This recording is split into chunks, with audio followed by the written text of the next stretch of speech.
Assalamualaikum warahmatullahi wabarakatuh. Kami kelompok 2 yang merupakan saya sendiri Abdul Rahman. Saya Zikri Gopar Farhan. Saya Adinda Mairanu. Saya Diananda Puspita. Saya Nova Rindiani. Saya Farhan Firdaus Sidik. Kami akan menjelaskan mengenai sejarah dan 8 prinsip ilmu komunikasi. Di sini saya akan menjelaskan sejarah ilmu komunikasi. Sejarah ilmu komunikasi melewati beberapa era. Yang pertama, komunikasi lisan di era premedia. Dalam tulisan ini, perkembangan dan sejarah media mengambil referensi dari barat, demikian juga dengan periode sebelum media atau premedia. Sejarah komunikasi yang bersifat komunal dimulai pada saat peradaban manusia masih bersifat nomaden, yaitu hidup berpindah secara berkelompok. Dalam masyarakat purba yang hidupnya terutama dari berburu untuk menandai dan memberi kode pada kelompoknya, untuk berpindah ke tempat yang lebih baik atau memberi tanda adanya binatang buruan di depan mata, maka orang membakar apa saja yang dapat menimbulkan asap ke udara. Umumnya ranting, batang pohon, atau daun kering, dan kemudian memberikan kode ke udara dengan cara menutup dan membuka asap tadi ke udara. Cara yang dilakukan ini sekaligus menjadi cikal bakal dari apa yang kemudian dikenal sebagai tanda Morse, yang ditemukan oleh Samuel F.B. Morse dan Alfred Vail pada tahun 1835. Perkembangan media yang penting kemudian bergeser ke periode Yunani dan Romawi, khususnya pada kajian tentang retorika hingga berlanjut ke Eropa abad pertengahan dan zaman Renaissance. Dikenal istilah trivium untuk menggambarkan betapa pentingnya pembahasan komunikasi yang meliputi ketiga elemen utama saat itu, yakni susunan pesan, kemampuan menyampaikan pesan, dan komposisi logis dari pembicara.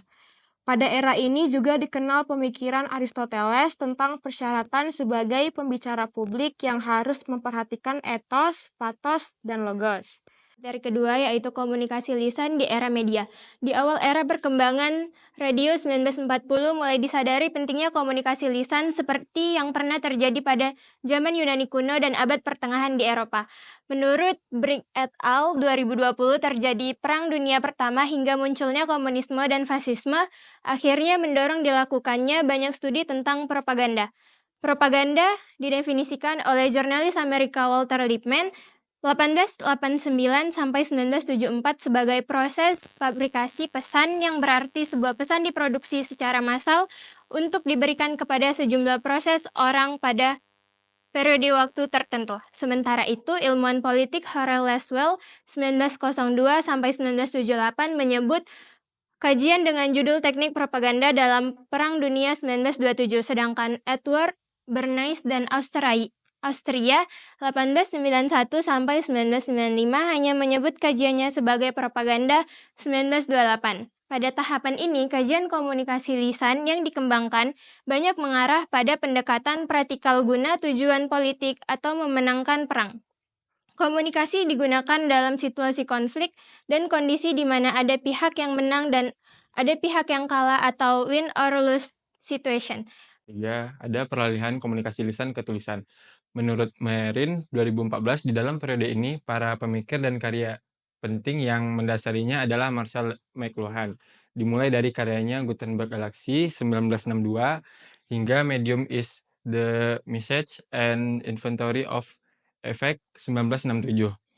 McLuhan menyebut bahwa penemuan mesin cetak oleh Gutenberg tidak hanya mentransformasi masyarakat barat menjadi lebih literate terhadap media tetapi juga lebih artikulatif. Akibatnya, konsep mengenai demokrasi, nasionalisme, serta kapitalisme menjadi rujukan perubahan dari anggota masyarakat yang kini menjadi lebih rasional, individualis, sekaligus merasa teralienasi, yang kemudian disebut oleh McLuhan sebagai typographic of man. Hal ini terjadi karena dengan media cetak, informasi menjadi tersegmentasi dan kemudian menjadi lebih mudah dipahami di dalam pola yang linear dan sekuensial atau bertahap.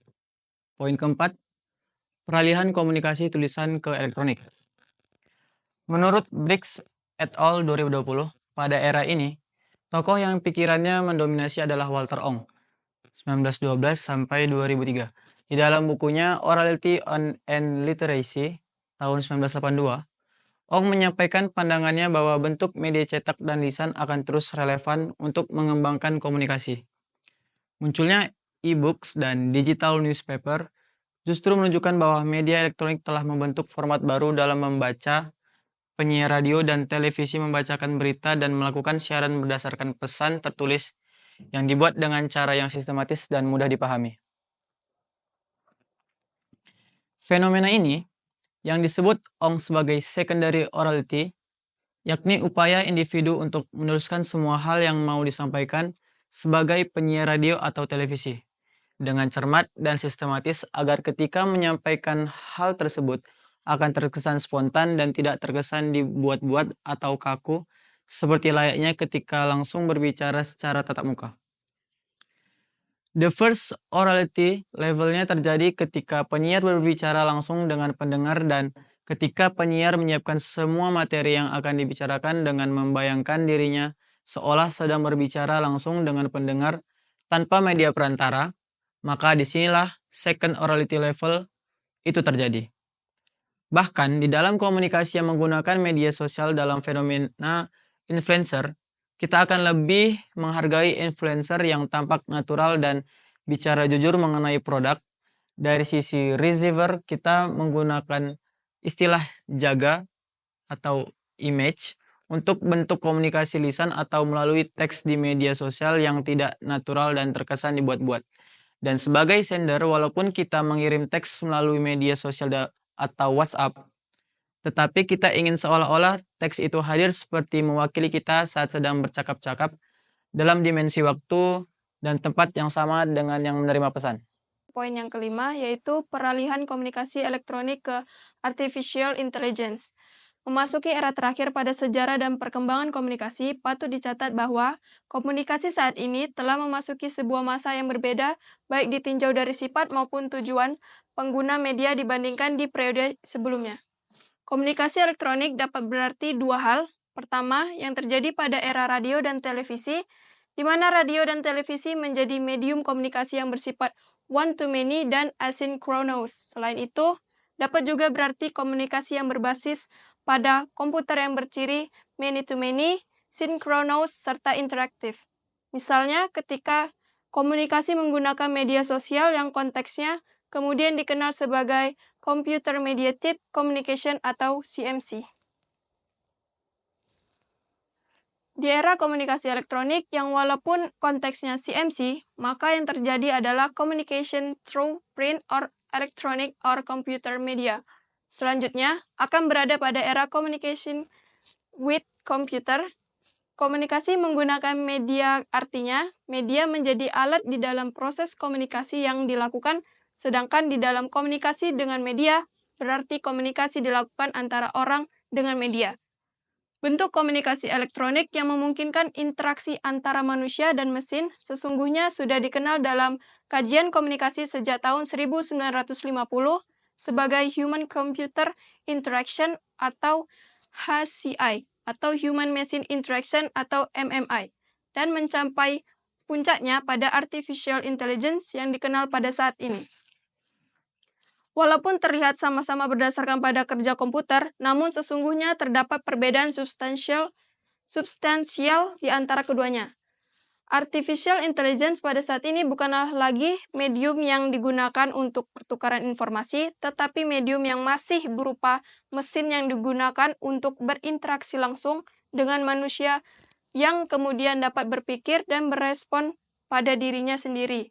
Ataunya di sini berarti mesin tanpa bantuan manusia lagi. Gunkel 2020. Lawan prinsip ilmu komunikasi. Baik, yang pertama adalah komunikasi adalah suatu proses simbolik. Salah satu kelebihan manusia dari makhluk lain, hewan, adalah ia diberi kemampuan untuk berpikir. Seorang filsuf mengistilahkan sebagai al-hayawanu natik manusia adalah hewan yang berpikir. Dengan pikiran itulah manusia mempunyai kemampuan untuk menggunakan lambang. Ernst Cassirer menyebutkan bahwa yang membedakan manusia dengan makhluk lain adalah kemampuannya dalam menggunakan simbol atau animal symbolicum. Terus berikutnya adalah setiap pelaku mempunyai potensi komunikasi. Setiap orang tidak bebas nilai.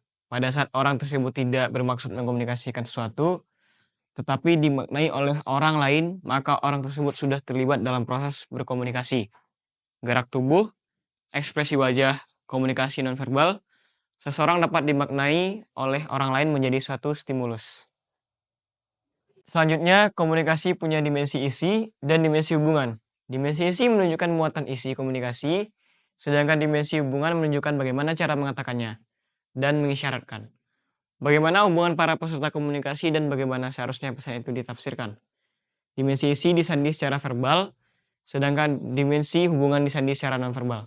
Sebagai contoh kalimat, makan tuh, dengan nada lembut bermakna perintah untuk makan, sedangkan apabila menggunakan intonasi tinggi, maka bermakna larangan memakannya. Ketika seseorang tahu bahwa temannya sedang makan, ia pun tetap menyapa dengan kalimat makan. Hal itu bermakna menyapa agar tidak dikatakan sebagai orang yang judes atau cuek. Oke, yang keempat ada komunikasi itu berlangsung dalam berbagai tingkat kesenjangan. Komunikasi dilakukan manusia dari yang tidak sengaja hingga yang sengaja dan sadar serta terencana melakukan komunikasi. Kesadaran akan lebih tinggi ketika berkomunikasi dalam situasi khusus. Sebagai contoh, ketika kita bercakap-cakap dengan seseorang yang baru dikenal, tentunya akan berbeda cara berkomunikasi kita dibanding ketika kita bercakap-cakap dengan teman yang sudah biasa bergaul sehari-hari. Akan tetapi, kita juga akan bisa berkomunikasi dengan kesadaran yang lebih tinggi dengan teman-teman sehari-hari kita apabila teman tersebut menyampaikan berita yang sangat menarik bagi kita. Tentang komunikasi terjadi dalam konteks ruang dan waktu.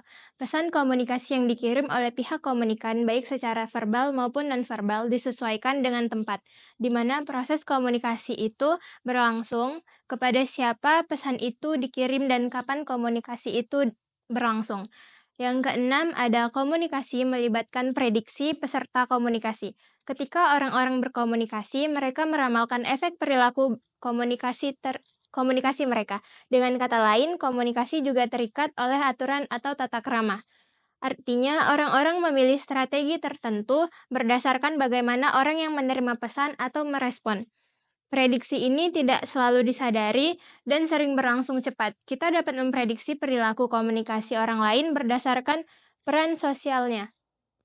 Poin ketujuh yaitu komunikasi itu bersifat sistemik. Setiap individu adalah suatu sistem yang hidup atau a living system. Organ-organ dalam tubuh kita saling berhubungan. Kerusakan mata dapat membuat kepala kita pusing. Bahkan, unsur diri kita yang bersifat jasmani juga berhubungan dengan unsur kita yang bersifat rohani. Yang kedelapan, semakin mirip latar belakang sosial budaya, semakin efektiflah komunikasi. Jika dua orang melakukan komunikasi berasal dari suku yang sama, pendidikan yang sama, maka ada kecenderungan dua pihak tersebut mempunyai bahan yang sama untuk berkomunikasi. Demikianlah presentasi kami sampaikan. Apabila ada kurang dan kesalahan, tolong dimaafkan. Terima kasih. Wassalamualaikum warahmatullahi wabarakatuh.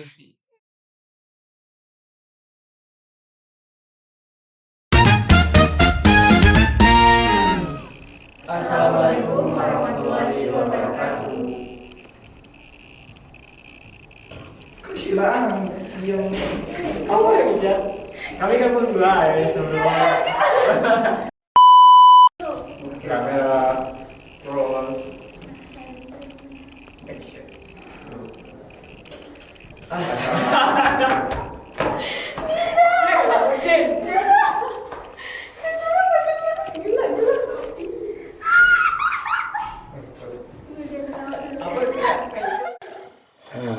Aja kok galak setare. Assalamualaikum warahmatullahi wabarakatuh. Kami kelompok 2 yang beranggotakan saya sendiri Abdul Rahman, saya Zikri Kebenaran.